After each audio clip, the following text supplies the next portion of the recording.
ये फोटो देख लीजिए एक बार आप।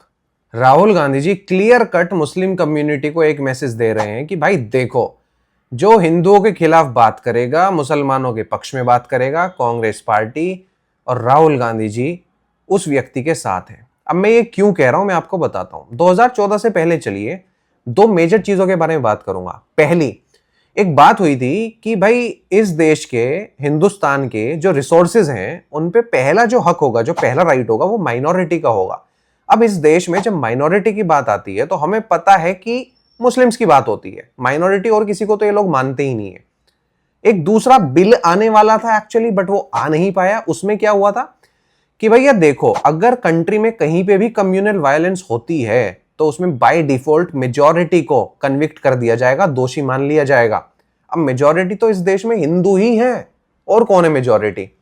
अब आप इसको इस तरीके से समझिए कि मान लीजिए कश्मीर में कोई कम्युनल वायलेंस हो जाती है और कश्मीर में 1, 2, 2.5% हिंदू होंगे, तो वहां पे क्योंकि हिंदू कंट्री में मेजॉरिटी में है तो हिंदू को कश्मीर में भी दोषी मान लिया जाएगा। ये इनकी नियत थी। तो इससे तो क्लियर कट पता चलता है कि कहीं पे भी कम्युनल वायलेंस होगा तो हिंदू ही फंसेगा, क्योंकि वो मेजॉरिटी में है। अभी आप हाल फिलहाल की बात देख लीजिए, तेलंगाना के मुख्यमंत्री रेड्डी साहब ने क्या कहा था? Congress is Muslim, Muslim is Congress. तो ये जो मैंने बात बोली है, इसको डिकोड किया है, उसके पीछे ये एक हिस्ट्री है, ये एक इनके बयान है, इनके कारनामे हैं, हवाबाजी नहीं की है। जय श्री राम। और आप लोग समझ जाएं, जितने भी हिंदू हैं दीपक जैसे, तो बेहतर है। जय श्री राम।